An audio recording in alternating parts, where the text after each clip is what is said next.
What's up, guys? My name is Nick Thomas from the Spill Canvas, singer, play guitar, and yeah, we're gonna do a gear rundown. So what we're gonna do is talk about the amp first. This is my baby, my dream amp. I've had this amp. This is a Bogner Shiva. I've had this amp in two different forms. I've had the combo, which I have now, 212 combo, and then I also have had the head, the EL34 tube head. I've had that twice. I got it stolen once in San Luis Obispo, California, on the Rufio tour, which that'll take you back. And then I bought it again because I love it so damn much. And so this time I figured a little easier without the head and the cab combo. Just gonna do a combo amp. It is, I mean, Bogner is amazing. The guy that makes them, Reinhold, I believe his name. Yeah, his name's Reinhold Bogner. Maybe his last name's not Bogner. I can't remember. His name is Reinhold, and he's insane. He's amazing. He has, like, just seeing him alone, you'd be like, I might want to buy an amp from that guy. He's amazing. But this amp is like, I've recorded with, I did the whole record. We're on a 10-year anniversary tour for our third record, No Really I'm Fine. I did that whole record. Basically has my rhythm guitar is through a Bogner Shiva head. Same exact combo, same exact tone through the combo. My favorite option is the shift option, which gives this like mid scoop. So I always have that in. Just for me, I'm not a ripper. Mike, our other guitar player, is the ripper. So I'm not. I'm just the rhythm, and that gives me just it's just buttery, creamy, and delicious with the EL34 tubes in it. And the foot switch is amazing. It kind of sucks. Because you kind of have to go through I've gone through a couple foot switches because the connector kind of gets a little loose and a little wonky. When I'm playing, this amp is specifically, I found it suitable for me the best. That's why I've had so many of them. I've never really strayed. I had a couple before I found the Bogner stuff, but it is a boutique amp, so it is rather expensive. So you kind of want to make sure that you like it before you're buying it. But so for clean, what it has is two channels. So I got clean and dirty. This is the clean right here. You get you have a bright option as well. I like it a little darker, as in my soul, which is pretty funny. And then over here you have all the gain structure for the the second channel, which is dirty. So you got gain 2 here. You also have a bright option for that. I keep it dark all the time. And again, the shift option, which is only for this dirty channel. And then you have a boost as well. So the boost is amazing right here. So the boost volume, you have that option for both the clean channel as well as the dirty channel. So you can boost both. I can boost, like, say if it's like an intro to a song and I'm on clean, I can boost the clean when the band comes in. And then also I could do let's say for example, I'm doing the verse. I always am on the dirty channel for like a rock verse, but for intros and choruses, the boost works awesome because it's just a little bit, I have it just a tiny bit up in dB from the actual volume of the gain channel, the dirty channel itself. So it creates it's that oomph, it's that extra oomph that you need. So the boost is amazing. These come with reverb tanks. I do not have that one installed in this one. I had it in my previous two heads. The reverb option was cool. I actually had the tank taken out of my last one because what happens is when you push the reverb on the pedal, the channel selector, it creates a natural dip and like in dB. So I could have like almost like 5 volumes essentially, which is really big for me. Volume and dynamic are the biggest parts of me being the rhythm player. I think the best, I've got this dialed in to where I mess with it every night just a little bit, but I always kind of just slowly go back to where I'm used to on the EQs. So it's paramount to our sound. It's what I've been playing since 2005, I think. So it's my baby, and I love the new 212 combo. It has the open back as well. So I'm a huge. I've been through so many different kinds of picks, but I always come back to the Dunlop Tortex, the orange ones, which are, I want to say 0.5 or 0.5 gauge, I believe, or something like that. They have a bit of a film on them, or a chalky thing. So I do this thing where everyone always I always catch a couple people in the crowd saying it, because like it has this chalky substance, so I sweat a lot when I play. So I'll do one of these guys, and then all the chalky stuff, it gets more sticky, and so it's like instantly, I'm never gonna like drop it. But they all the weird girls in the front are like, oh my god, I'm like eating it, and I'm not eating my pick. It's just to kind of get that. I could lick my fingers, but I don't know where these have been, so I'll just do this. It's a lot easier to hold on to those. So the Jim Dunlop, the Tortex, oh, they're the best. We have had some custom ones where I had my signature on them, but I still love them so much. So Jim Dunlop, if you're listening, hook it up. Okay, so pedals. This is the pedal board. I'm not very I'm not very clean, as you can see. This is all the spit, and no, this is passion. This is pure passion right here. So we have the selector, which is the channel selector. So this is clean, and this would be the dirty channel, which is basically that's where I'm going to a lot. There aren't that many songs on this tour that we're doing where I'm doing a lot of clean. But the reverb option, as I said, doesn't really work. I took it out of there. So the boost is where it's all at. That's for the choruses, for the intros of songs, and then when I'm back down to the verse, or if I'm in the clean setting, I can boost as well, just a little dB boost for a little bit more beef to it. So I absolutely love it.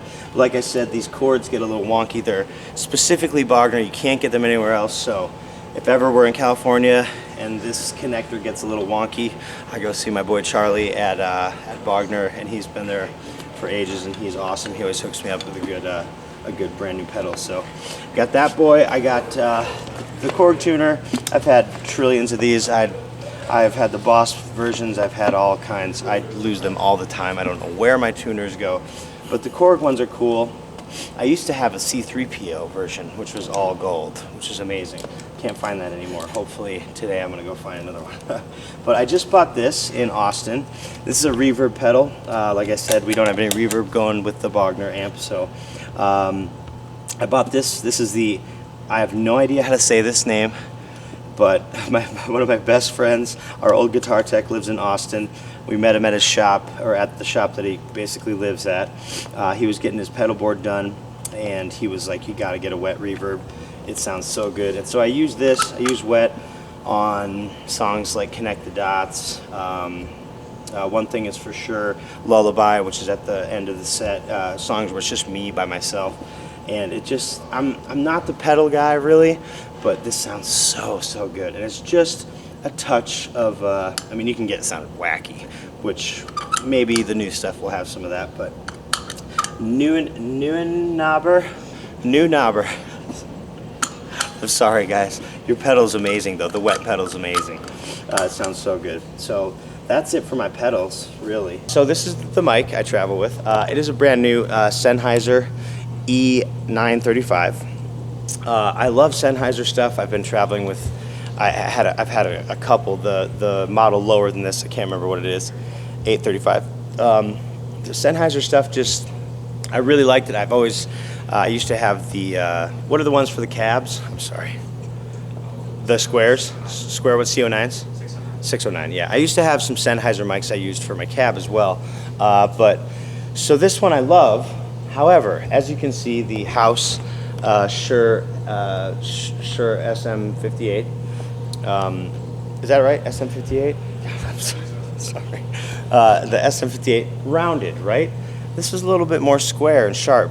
As you can see, I'm coming in with a little bit of what we call mic rash. Not Mike the man, microphone rash. It's like my comfort zone right in there, and I'm very, if anything, this is consistency. The mic rash is. No, but I love it. It sounds great. I may switch the grill at some point, just to get because it's such a sharp edge there, but it's good for my voice. I've bought like a million other mics that I like, but this one's my favorite for the road. So that's that. And then we also have the mic stand setup, which not a lot of people I've noticed have that. So we got the picks, obviously, but key. This is key. This is for drummers, I think. This is from Vader. It's like a drink holder, right, essentially. So I don't like going all the way back there because I have a rambling issue, if you couldn't tell by now. So my drinks could be all the way back there, and none of these guys on stage talk. So then it just gets dead silent in between songs. So it's like, let's just do this, and I'm like, hello everybody, drink. Also, this is where I keep my alcohol. So the water is a bit, I mean, yeah, it's for a prop, but this is where I keep my apple juice, which is actually whiskey. I tell them that's apple juice, just so they, whatever. And then I bought this, which is a headphone. This is from my home studio. It's a headphone hanger. That is the towel hanger on account of the glandular issue, which is the sweat issue, which I have. So it's a lot easier to be like, hey everybody, and do all that stuff right from the convenience of my mic stand. My new baby, guitar. We're in Guitar World right now. My new sweet baby. This is the American Pro series of Telecaster.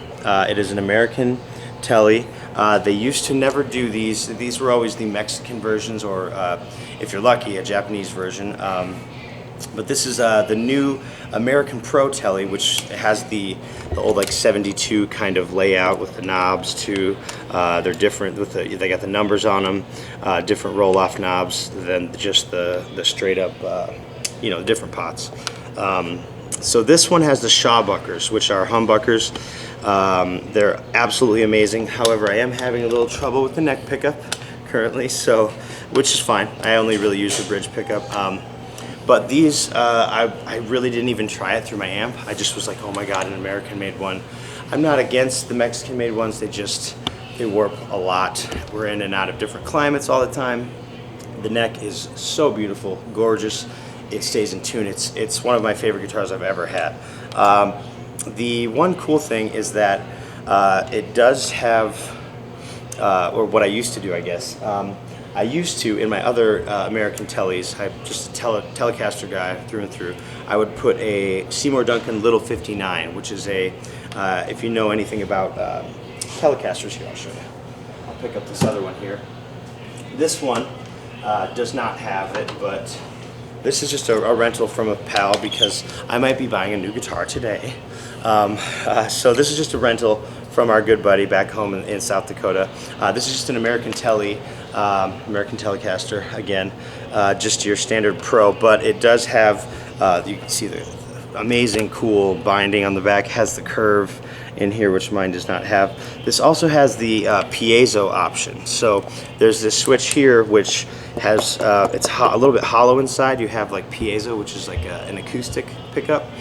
So you have that option. I never really use it. And then I don't really know what these do. I just keep them. I think it has something to do with the piezo. So I just keep it as is. I don't want to mess it up, but it's an amazing, amazing guitar. I'm so thrilled he let us borrow it because I wasn't going to bring out a clunker, my other backup on the road. So what I used to do in my other Teles, every one of them I used to have, I traded up for that one, was I would take out the standard single coil slot from the original Fender Tele single coil, whatever it may be, whether it's noiseless or just standard. I would put in a Seymour Duncan Little 59 humbucker, which has, it's basically a humbucker that fits in a single coil slot. So you get the warmth, like as in from my American Pro, the black one, and you get all that warmth that I need from, because I'm not a twangy player per se. A lot of our music needs to be a lot warmer in the rhythm department. So this one's cool. It's cool. It's twangy, but I found a nice medium. The Bogner makes everything sound awesome.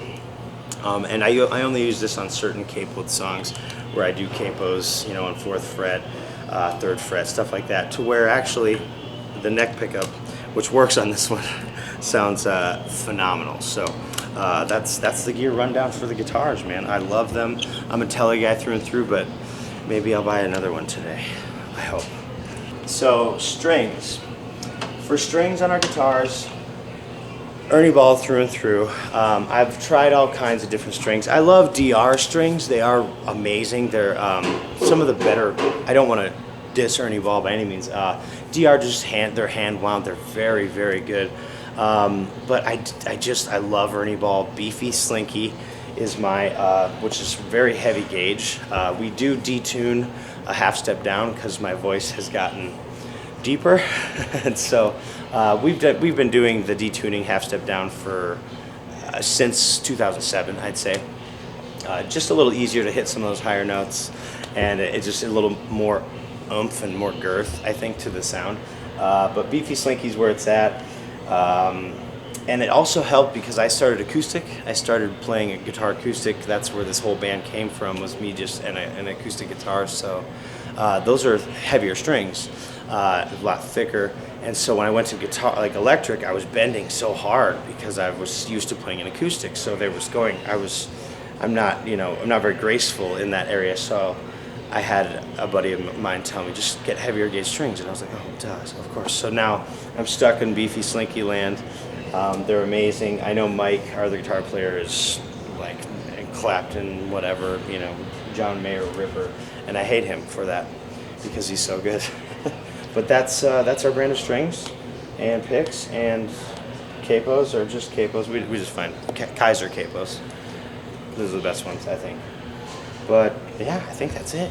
All right, so thank you guys so much again for joining me on this rig rundown stuff. We have some new music we're finally prepared to release here soon. We have 3 songs done. I'm blown away. I'm so happy that I'm able to write again, and we have some new personnel in the band. 2 new members, drummer Bryce and guitar player Mike. They're amazing. They've brought a new life to the new music. Those 3 songs will be on an EP. We're going to try to do it independently. We'll see what happens. After the holidays, we will be, I'd say, around February, March, we're going to be maybe releasing them online. And we're going to do a series of EPs and then tour for 3 weeks. Release 4 songs, tour for... So the next year is full of new music and little new tour stints. Also check us out on Instagram and Facebook. Our website, official website, will be up soon. We're just doing the 10-year anniversary website right now, but Instagram and Facebook, you'll get all of the all the good Spill Canvas goodies that you need. So thank you so much for joining us.